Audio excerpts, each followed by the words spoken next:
الحمدللہ رب العالمین والصلاة والسلام علی خاتم النبیین اما بعد فاعوذ باللہ من الشیطان الرجیم بسم اللہ الرحمن الرحیم. پڑھیے الصلاة والسلام علیک یا رسول اللہ وعلی آلک واصحابک یا حبیب اللہ. الصلاۃ والسلام علیک یا نبی اللہ وعلی آلک واصحابک یا نور اللہ. نویت سنت الاعتکاف. پیارے پیارے اسلامی بھائیوں اور سوشل میڈیا کے ناظرین، جب بھی مسجد میں داخل ہوا کریں اعتکاف کی نیت ضرور کر لیا کریں. اس کا فائدہ یہ ہوتا ہے کہ دیگر عبادتوں کے ساتھ ساتھ ہمیں اعتکاف کا ثواب بھی ملتا رہے گا. درود پاک پڑھنے کے بے شمار فضائل و برکات ہیں. اللہ پاک کے آخری نبی صلی اللہ تعالی علیہ وآلہ وسلم کا فرمان ہے، جو مجھ پر ایک دن میں 50 بار درود پاک پڑھے، قیامت کے دن میں اس سے مصافحہ کروں گا، یعنی میں اس سے ہاتھ ملاؤں گا. اب ذرا آپ سوچئے کہ یہ کتنی بڑی سعادت ہے کہ بروز قیامت اللہ کے نبی صلی اللہ تعالیٰ علیہ وسلم سے ہاتھ ملانے کی سعادت مل جائے. سبحان اللہ. ایک بڑا پیارا شعر بھی ہے، حشر میں دیکھی شفیع عاصیاں کی بارگاہ، ہم سبھی مل کر پکارے الصلاۃ والسلام. تم گناہگاران امت کی خبر رکھتے رہے، بخشوائے جرم سارے الصلاۃ والسلام. تو ہمیں درود پاک کی کثرت کرنی ہے. اللہ مجھے بھی آپ کو بھی کثرت سے درود پاک پڑھنے کی توفیق عطا فرمائے. آئیے مل کر محبت سے درود پاک پڑھیں. صلو علی الحبیب صلی اللہ تعالی علی محمد صلی اللہ علیہ وسلم. ہم قرآن پاک کی کچھ آیتوں کے بارے میں جانتے ہیں اور کوشش کرتے ہیں کہ قرآن کی باتیں کیا کریں اور قرآن کا درس ہم سمجھا کریں. آج قرآن پاک کی کون سی آیت ہے انشاءاللہ غور سے سنتے ہیں. اللہ کریم قرآن مجید میں ارشاد فرماتا ہے، بسم اللہ الرحمن الرحیم، الذین یستمعون القول فیتبعون احسنہ اولئک الذین ہداہم اللہ واولئک ہم اولو الالباب. اب اس کا پہلے ترجمہ سنیں گے اور پھر اس کے بارے میں کچھ جانیں گے. آسان ترجمہ قرآن کنز العرفان. جو کان لگا کر بات سنتے ہیں پھر اس کی بہتر بات کی پیروی کرتے ہیں، یہ ہیں جنہیں اللہ نے ہدایت دی اور یہی عقل مند ہیں. اس آیت کو انشاءاللہ ہم سمجھتے ہیں. یاد رہے کہ جمعہ ہفتے کے 7 دنوں میں سے سب سے اہم دن بھی ہے اور سب سے افضل دن بھی ہے. حدیث شریف میں اسے سید الایام فرمایا گیا. اسی دن حضرت آدم علیہ السلام کی ولادت ہوئی. جمعے کا دن تھا جب آپ جنت سے زمین پر تشریف لائے. جمعے میں ایک ایسی گھڑی ہے کہ اس میں دعا کی جائے گی، وہ قبول ہوگی جب تک حرام کا سوال نہ کرے. اسی دن قیامت قائم ہوگی. اسی دن فرعون غرق ہوا اور بنی اسرائیل کو اس سرکش سے نجات ملی. اسی دن حضرت یونس علیہ السلام کو مچھلی کے پیٹ سے رہائی عطا ہوئی اور اسی دن حضرت یوسف علیہ السلام کو قید خانے سے نجات ملی. اب غور کریں کہ کتنے امپورٹنٹ واقعات جو ہیں وہ قرآن پاک میں موجود ہیں اور وہ جمعہ کے دن ہوئے ہیں. جمعہ المبارک خاص الخاص دن ہے، اسے مسکینوں کا حج قرار دیا گیا ہے. اچھا، پھر ہم جمعے کو نماز کے لیے آتے ہیں تو اس میں ہمیں خطبہ سننے کو موقع ملتا ہے. اب خطبہ جو ہے نارملی کچھ لوگ تو چپ چاپ ہی سن لیتے ہیں، پتہ ہی نہیں ہوتا عربی میں امام صاحب نے کیا بیان کیا ہے. حالانکہ اس کے اندر بہت سارے میسیجز ہوتے ہیں، بہت ساری ہدایت کی باتیں ہوتی ہیں. اور سبحان اللہ، اللہ کرے کہ ہم اس خطبے کو سمجھ لیں تو ہر بار اپنے علم دین کو انہینس بھی کریں، بڑھائیں بھی، نصیحت کی باتیں بھی دل پر اثر کرنا شروع ہو جائے اور اللہ کرے کہ ہم عمل کرنے والے بھی بن جائیں. اب جو میں نے آیت قرآنی تلاوت کی ہے، ایکچولی یہ خطبے اور بیان اور دین کی اہم باتوں کو سننے سے متعلق ہے. آج جو ہم نے آیت چوز کی ہے، اب دوبارہ سنیے گا، الذین یستمعون القول، یعنی جو کان لگا کر بات سنتے ہیں. ایک ہوتا ہے سننا، اس کے لیے عربی میں لفظ سمعن استعمال ہوتا ہے. ایک ہوتا ہے خوب توجہ کے ساتھ بغور سننا. ایک نارمل سننا ہے نا، اس کے لیے تو سماع ہم کہتے ہیں، لیکن اگر غور سے سننے کی بات کی جائے تو اسے اردو میں ہمتن گوش ہونا، یعنی ہر طرف سے دھیان ہٹا کر پوری توجہ سے سننا کہتے ہیں. اسے عربی میں استماع کہا جاتا ہے. نارمل سننا سماعت جس کو ہم کہتے ہیں، اور استماع کہا جاتا ہے بہت غور سے فوکس ہو کر سننا. اب قرآن میں کیا ذکر ہوا؟ الذین یستمعون القول، یعنی جو کان لگا کر بات سنتے ہیں. اللہ رسول کا ذکر ہو، جب نصیحت کی بات ہو تو وہ کان لگا کر سنتے ہیں. اب آگے کیا فرمایا؟ فیتبعون احسنہ، جو لوگ یہ کرتے ہیں بزرگوں کی باتیں، علماء کرام کے ارشادات، قرآنی آیات، احادیث غور سے سنتے ہیں، فرمایا پھر اس کی بہتر بات کی پیروی کرتے ہیں. یعنی سن کر صرف انسنی نہیں کر دیتے، ادھر سے سنا ادھر سے نکال دیا، سنا فالو کرنا شروع کر دیا. پھر آگے قرآن کیا کہتا ہے؟ اولئک الذین ھداھم اللہ واولئک ھم اولو الالباب، یہ ہیں جنہیں اللہ نے ہدایت دی ہے اور یہی عقل مند ہیں. تو ماشاءاللہ آپ جمعے کے بیان میں آتے ہیں یا کبھی بھی علماء کرام کے بیانات ہوں، جہاں قرآن کی بات ہو، حدیث کی بات ہو، فوکس ہو کر سننا ہے اور کوشش کرنی ہے کہ اس پر عمل بھی کریں، کیونکہ ایسے لوگوں کو قرآن کہتا ہے کہ ان کو ہدایت ملتی ہے اور یہی عقل مند لوگ ہیں. تو اب جو کفار ہوتے تھے نا، وہ کیا کرتے تھے؟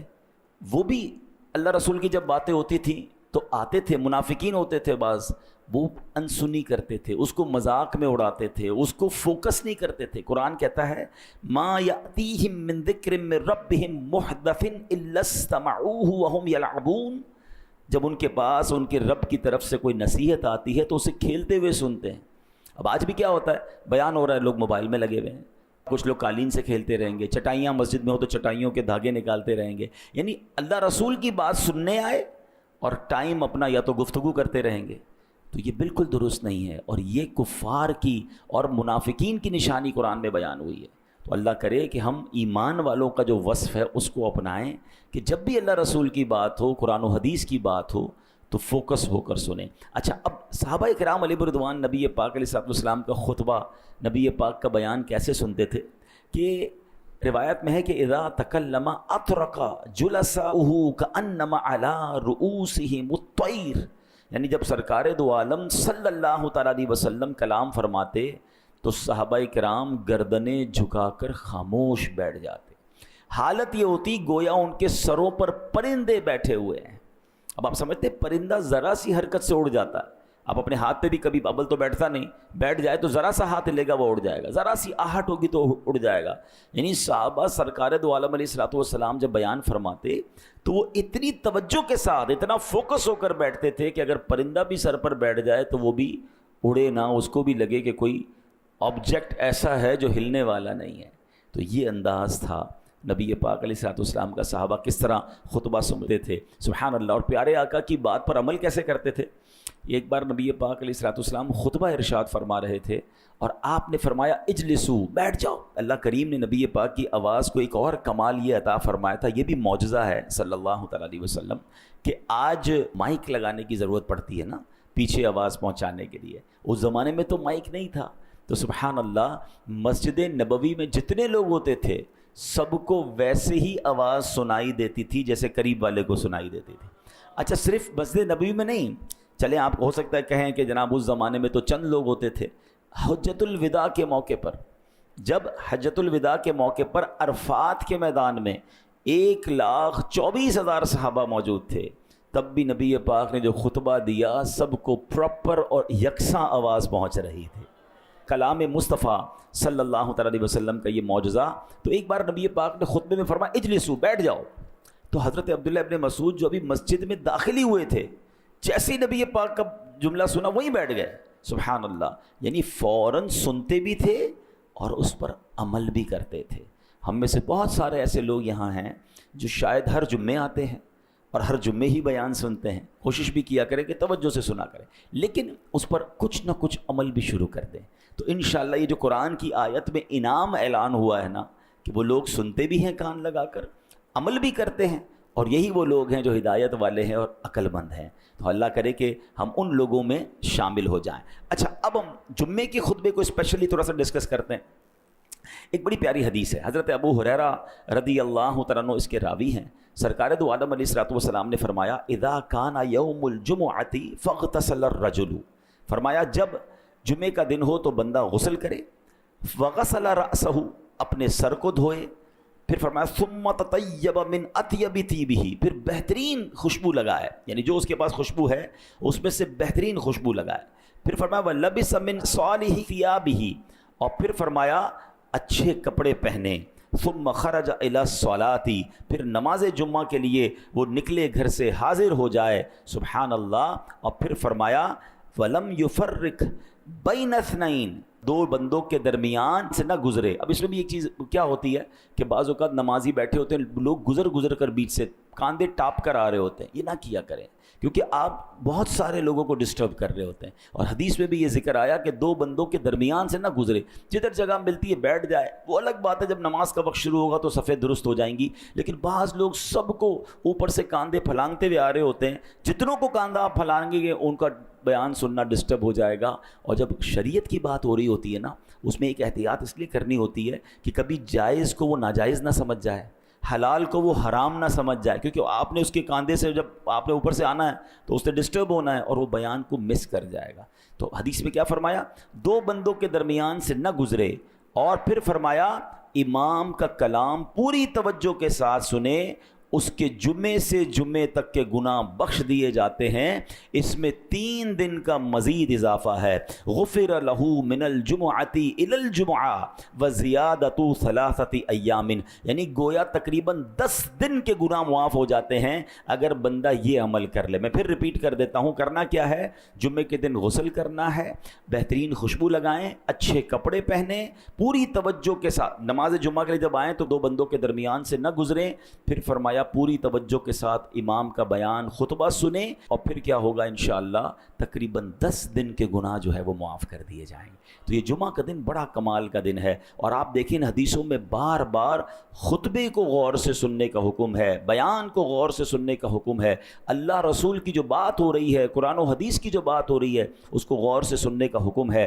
اب جو ہے انشاءاللہ میں جو خطبہ جمعہ ہے، کیونکہ میں یہ چاہتا ہوں کہ آج ہم کم از کم کچھ خطبہ جمعہ کو سمجھ لیں، تاکہ آئندہ جب خطبہ جمعہ ہمارے سامنے پڑھا جائے تو کچھ باتیں ہمیں یاد آ جائیں اور ہم اس کو بہت اچھے انداز سے سمجھیں بھی، اور اللہ کرے ہمارے دلوں پر اثر بھی ہو جائے. اب عموماً جو امام صاحبان ہوتے ہیں جو جمعے کا خطبہ دیتے ہیں، وہ خطبات رضویہ سے دیتے ہیں. اور خطبات رضویہ کے جو 5 بنیادی مضامین ہیں، 5 سبجیکٹ بیان ہوتے ہیں. جب بھی عربی خطبہ ہوتا ہے نا، نارملی اس میں 5 سبجیکٹ ہوتے ہیں. پہلا سبجیکٹ کیا ہے؟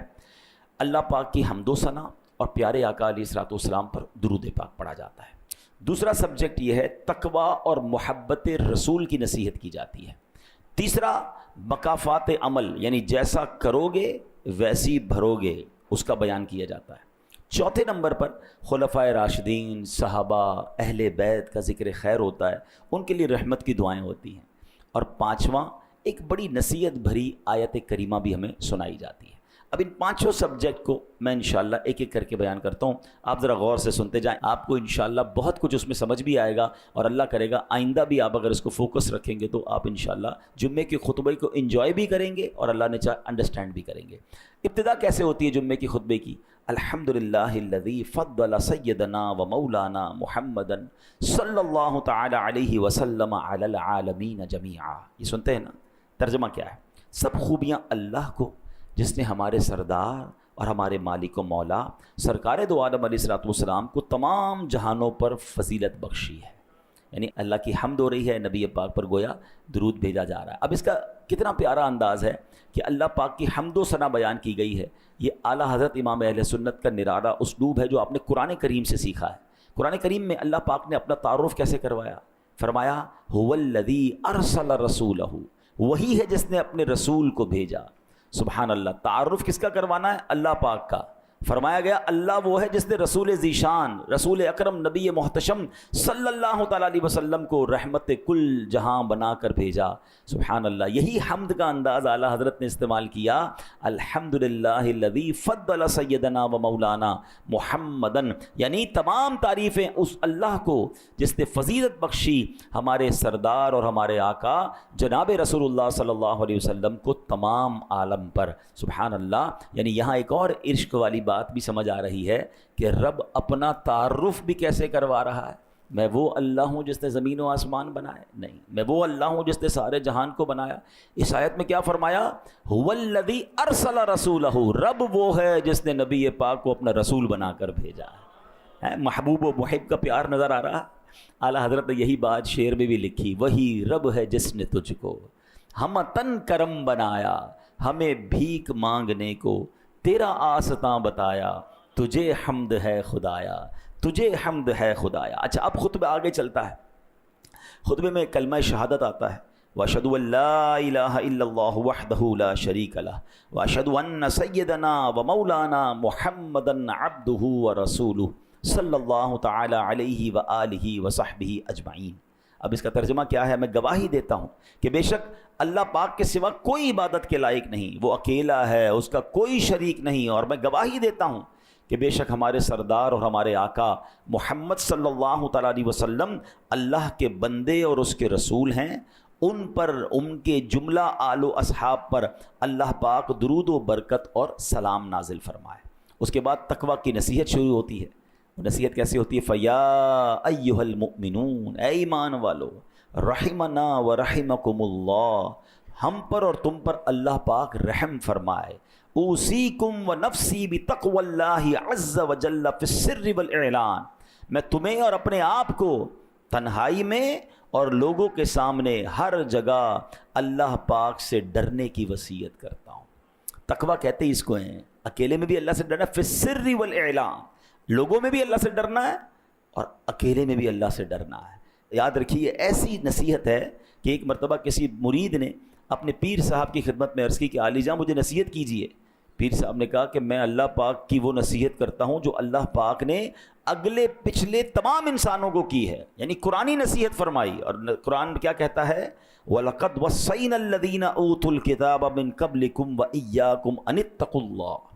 اللہ نے کیا فرمایا؟ بے شک ہم نے ان لوگوں کو جنہیں تم سے پہلے کتاب دی گئی اور تمہیں بھی تاکید فرما دی ہے کہ اللہ سے ڈرتے رہو. اللہ نے پچھلوں کو بھی نصیحت فرمائی، آج کے لوگوں کو بھی نصیحت فرما دی، اور وہ کیا ہے؟ اللہ سے ڈرتے رہو. تو پتہ یہ چلا کہ اللہ کریم خود فرما رہا ہے، مہربان ہے، رحم والا ہے، اپنے بندوں کو تقویٰ کی نصیحت فرما رہا ہے کہ اے بندو اللہ سے ڈرتے رہو. اچھا مومنین کو تو الگ سے سمجھایا ہے نا قرآن میں، یا ایھا الذین آمنوا اتقوا اللہ حق تقاتہ، اے ایمان والو اللہ سے ڈرو جیسا ڈرنے کا حق ہے. آج کل کچھ لوگ بڑے بے باک ہو گئے ہیں، اللہ بڑا کریم ہے، اللہ بڑا رحمان ہے، اللہ بڑا رحیم ہے، وہ معاف کرنے والا ہے. یقیناً وہ معاف کرنے والا ہے، مگر وہی معاف کرنے والا ہی تو کہہ رہا ہے مجھ سے ڈرو. یہ ڈر کیوں نکالا جا رہا ہے؟ اللہ سے ڈرنے کا مطلب یہ ہے کہ بندہ اللہ کی نافرمانی نہ کرے. یقیناً وہ میری ماں سے زیادہ مجھے چاہنے والا ہے. اچھا اس کو اگر ادر وے اراؤنڈ کر لیں کہ جس سے پیار ہوتا ہے، جس سے محبت ہوتی ہے، جو محسن ہوتا ہے، کیا اس کی نافرمانی کی جاتی ہے؟ بندہ کیا چاہتا ہے کہ یار مجھے اس سے اتنا پیار ہے کہ میں اسے ناراض نہیں کر سکتا. تو چلو بہت اچھی بات ہے، اللہ سے محبت میں گناہ نہ کیجیے، اللہ سے محبت میں اللہ کی نافرمانی نہ کیجیے. تو بہرحال تقویٰ جو ہے یہ بڑی کمال کی چیز ہے. اللہ مجھے بھی نصیب فرمائے، آپ کو بھی نصیب فرمائے. معلوم یہ ہوتا ہے کہ اللہ پاک کے ہاں بندے کی خوبیوں میں سب سے اعلیٰ درجے کی جو خوبی ہے وہ تقویٰ ہے. متقین جو ہیں اس کے فضائل قرآن میں بیان ہوئے. اچھا پھر آگے خطبے میں ہم کیا سنتے ہیں؟ اور مزین کرو اپنے دلوں کو اس نبی پاک علیہ الصلوۃ والسلام کی محبت سے، آپ پر اور آپ علیہ الصلوۃ والسلام کی آل پر افضل درود اور سلام. اب یہ مزین روشن کرنے کی بات ہو رہی ہے کہ اپنے دل کو روشن کیجئے اللہ رسول کی محبت سے، اس حبیب علیہ الصلوۃ والسلام کی محبت سے. کیونکہ آگے خطبے میں ایک جملہ سنتے ہیں جو بڑا امپورٹنٹ ہے، فَإِنَّ الْحُبَّ هُوَ الْإِيمَانُ كُلُّهُ أَلَا لَا إِيمَانَ لِمَن لَا مُحَبَّةَ لَهُ. یاد آ رہا ہے؟ یہ جملے سنتے ہیں ہم خطبے میں، مگر معنی آج پتہ چل جائے گا تو انشاءاللہ اور اچھے انداز سے سنیں گے۔ اب اس کے معنی کیا ہے؟ بے شک محبت ہی پورا ایمان ہے، خبردار جسے آپ سے محبت نہیں اس کے لیے ایمان نہیں ہے۔ جس کے دل میں نبی پاک سے محبت نہیں اس کا ایمان کمپلیٹ نہیں ہے۔ یعنی یاد رکھیے، محمد کی محبت دین حق کی شرط اول ہے، اسی میں ہو اگر خامی تو سب کچھ نامکمل ہے۔ محمد کی محبت ہے سند آزاد ہونے کی، خدا کے دامن توحید میں آباد ہونے کی۔ یہ جمعے کے خطبے میں بار بار ریمائنڈ کروایا جاتا ہے، سن لو اس کا ایمان نہیں جس کے دل میں نبی پاک سے محبت نہیں۔ ایک بار نبی پاک علیہ الصلوۃ والسلام نے حضرت عمر فاروق رضی اللہ تعالیٰ کا ہاتھ پکڑا ہوا تھا۔ فاروق اعظم نے عرض کی، لَأَنْتَ أَحَبُّ إِلَيَّ مِنْ كُلِّ شَيْءٍ إِلَّا مِنْ نَفْسِي۔ یا رسول اللہ صلی اللہ تعالیٰ علیہ وسلم، آپ مجھے میری جان کے علاوہ ہر چیز سے زیادہ محبوب ہیں۔ نبی پاک علیہ الصلوۃ والسلام نے فرمایا، لا والذی نفسی بیدیہ حتی اکون احب الیک من نفسک۔ نہیں عمر، رب کریم کی قسم جس کے قبضہ قدرت میں میری جان ہے، تمہاری محبت اس وقت تک کامل نہیں ہوگی جب تک میں تمہارے نزدیک تمہاری جان سے بھی زیادہ محبوب نہ ہو جاؤں۔ پھر حضرت عمر نے فوراً کیا کہا، واللہ لانت احب الی من نفسی۔ یا رسول اللہ صلی اللہ علیہ وسلم، اللہ کی قسم آپ مجھے میری جان سے بھی زیادہ محبوب ہیں۔ اسی سن کر نبی پاک علیہ الصلوۃ والسلام نے پھر فرمایا، الآن یا عمر، یعنی اے عمر تمہاری محبت کامل ہو گئی ہے، اب ایمان کمپلیٹ ہوا ہے۔ کسی کی دل میں اگر محبت نہیں ہے تو وہ کامل مومن نہیں۔ تو محبت تو ہر مسلمان کو ہے، نہیں محبت کرنی کتنی ہے یہ سمجھنا ضروری ہے۔ محبت کے بغیر تو میں کلمہ ہی میرا کمپلیٹ نہیں ہوگا، لیکن دا لیول آف محبت، لیول آف افیکشن ریکوائرڈ کیا ہے کہ خود نبی پاک علیہ الصلوۃ والسلام فرماتے ہیں، فرماتے تم میں سے کوئی اس وقت تک کامل مومن نہیں ہو سکتا جب تک میں اس کے نزدیک، اس کے والد، اس کی اولاد اور تمام لوگوں سے زیادہ محبوب نہ ہو جاؤں۔ اب یہ میں نے اور آپ نے چیک کرنا ہے کہ کیا واقعی ایسی محبت ہے ہمیں رسول پاک علیہ الصلوۃ والسلام سے۔ ہم دعوتوں کو بہت اچھا نعرہ بھی لگاتے ہیں، غلامی رسول میں موت بھی قبول ہے، نہ ہو جو عشق مصطفیٰ تو زندگی فضول ہے۔ مگر یہ نعرے کی حد تک تو ہے، مگر کیا عمل بھی ایسا ہے کہ ہم زندگی میں زندگی ایسے گزاریں کہ میرے نبی ناراض نہ ہو جائیں، ان کی سنتوں پر عمل ہو، انہوں نے جن چیزوں سے منع کیا میں اس سے بچوں۔ پھر محبت ہے نا، نظر تو آئے نا، محبت صرف نعرے کی حد تک تو نہیں ہوتی۔ بہرحال اب آگے بہت پیاری دعا آتی ہے، رزقنا اللہ تعالی و ایاکم حب حبیبہ ھذا النبی الکریم علیہ و آلہ اکرم الصلاۃ والتسلیم۔ اللہ پاک ہمیں اور تمہیں اپنے حبیب نبی کریم علیہ الصلوۃ والسلام کی محبت نصیب فرمائے، ان پر اور ان کی آل پر بزرگ ترین درود و سلام ہوں۔ پھر ایک بڑی کمال کی حدیث ہے، انشاءاللہ کبھی موقع ملا اس حدیث کو پورے بیان میں ہم ڈسکس کریں گے، لیکن یہ حدیث جھنجھوڑنے والی ہے۔ البر لا یبلا والذنب لا ينسى والدیان لا يموت اعمل ما شئت كما تدین تدان۔ نیکی پرانی نہیں ہوتی۔ اب اس حدیث کا معنی سنیں، البر لا یبلا، نیکی پرانی نہیں ہوتی، والذنب لا ينسى، گناہ بھلایا نہیں جاتا، والدیان لا يموت، اور جس نے بدلہ لینا ہے، انصاف کرنا ہے، وہ اس کو موت نہیں آنی۔ اللہ کو تو موت نہیں آنی نا۔ فرمایا اعمل ما شئت کما تدین تدان، کر لے جو کرنا ہے، جیسی کرے گا ویسی بھرے گا۔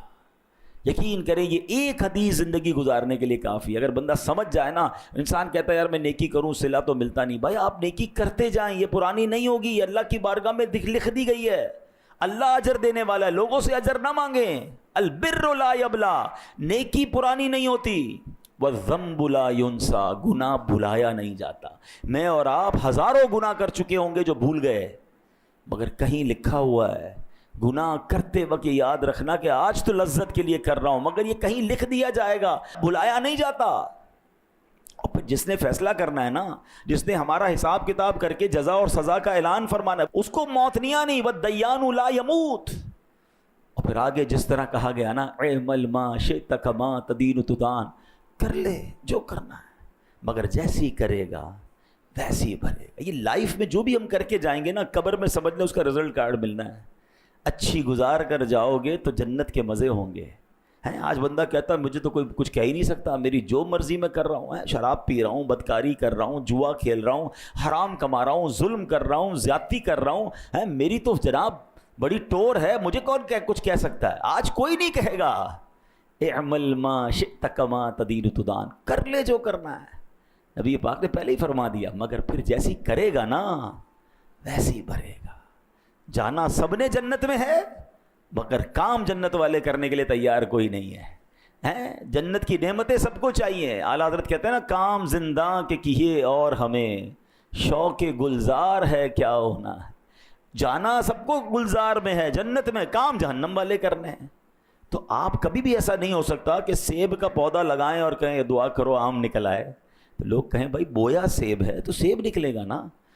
آپ امرود بو کے کیلا نہیں نکال سکتے، جیسا بوتے ہیں ویسا کاٹتے ہیں۔ اب اس زندگی میں اپنے اعمال کے ذریعے کون سا بیج ڈال رہے ہیں، یہ غور کرنا ہے۔ اور جمعے کے خطبے میں یہ بار بار ہمیں اعلان کیا جاتا ہے، اعمل ما شئت کما تدین تدان، کر لے جو کرنا ہے، مگر جیسی کرے گا ویسی بھرے گا۔ قرآن کہتا ہے نا، هل جزاء الاحسان الا الاحسان، نیکی کا بدلہ نیکی ہے۔ اب تو انگریزی میں بھی کہتے ہیں what goes around comes around، آپ اچھا کریں گھوم پھر کے آپ کے ساتھ اچھا ہی ہوگا۔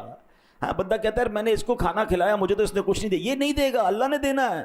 اور آپ دیکھیں گے کہ اس نیکی کا صلہ آپ کو کسی اور طریقے سے ملے گا۔ آپ کو جناب کسی کے ساتھ مسکرانے کا، کسی کے ساتھ اچھا برتاؤ کرنے کا، کسی کی مشکل دور کرنے کا، کسی کی پریشانی دور کرنے کا آپ کو بالکل صلہ دنیا میں ملتا ہے۔ یہ مکافات عمل ہے۔ جو لوگوں کے لیے اچھا کرتے ہیں اللہ ان کے لیے اچھا کر دیتا ہے، اور جو آج لوگوں پر ظلم کرتے ہیں نا، بے شک وہ مظلوم آپ کا کچھ نہیں بگاڑ رہا، مگر کہیں نہ کہیں سے آپ اس آفت کو اپنے بچوں میں، اپنے کاروبار میں، اپنی صحت میں، اپنی عزت میں دیکھیں گے۔ آپ حیران ہو جائیں گے کہ یار یہ میرے ساتھ کیسے تباہی ہو گئی، یہ اتنا بڑا پرابلم کیسے آ گیا۔ توبہ کیجئے، کہیں لگتا ہے برا کام کیا ہے، کسی کا دل دکھایا ہے، کوئی ایسی نافرمانی ہو گئی ہے کہ جس کا صلہ مل رہا ہے۔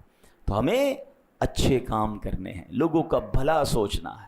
اور پھر جمعے کے خطبے میں ایک آیت، جھنجھوڑنے والی آیت ہے، جو ہر جمعے کے خطبے میں ہم سنتے ہیں، فَمَن يَعْمَلْ مِثْقَالَ ذَرَّةٍ خَيْرًا يَرَهُ وَمَن يَعْمَلْ مِثْقَالَ ذَرَّةٍ شَرًّا يَرَهُ۔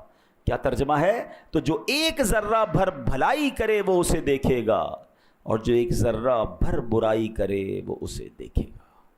ہم نہیں سوچتے کہ یار چھوٹا سا ہی تو گناہ ہے نا، کون دیکھ رہا ہے، چلو کر لو یار، آج کر لو کل سے نہیں کروں گا۔ یہ ذرہ بھر برائی بھی اٹکا سکتی ہے، قرآن کہتا ہے اس کو دیکھو گے۔ اور چھوٹی چھوٹی نیکیاں سمجھ کے لوگ چھوڑ دیتے ہیں، یار 2 رکعت نفل چھوڑ دیا تو کیا ہو گیا، مسکرائے نہیں تو کیا ہو۔ یہ چھوٹا ذرہ بھی اچھائی کا کرے گا وہ بھی قیامت کے دن دیکھے گا۔ تو اللہ کرے یہ بات سمجھ آ جائے کہ زندگی گناہوں میں نہیں، نیکیوں میں، چھوٹی چھوٹی نیکیاں بھی کرتے چلے جائیں، یہ جمع ہو رہی ہیں، یہ اکاؤنٹ میں پلس ہو رہی ہیں، اور انشاءاللہ قیامت کے دن اس کا اجر دیکھیں گے۔ اللہ مجھے اور آپ کو جمعے کے خطبے کو سمجھنے میں اور اس کو انڈرسٹینڈ کر کے اس پر عمل کرنے کی توفیق عطا فرمائے۔ تو آج کوشش کی ہم نے کہ ہم اپنے پورے جمعے کے خطبے کو، پورا تو نہیں ہو سکا مگر کچھ اس کی ہائی لائٹس، کہ اتنی خوبصورت نصیحتیں ہوتی ہیں، اور ہم نے قرآن کی شروع میں آیت سنی کہ جو لوگ دھیان سے کان لگا کر قرآن و حدیث کی بات، بیانات اور خطبے کو سنتے ہیں، اللہ فرماتا ہے ہدایت یافتہ بھی ہیں، اور یہ سبحان اللہ عقل مند بھی ہیں۔ اللہ پاک عمل کی توفیق عطا فرمائے، آمین بجاہ النبی الامین صلی اللہ علیہ وسلم۔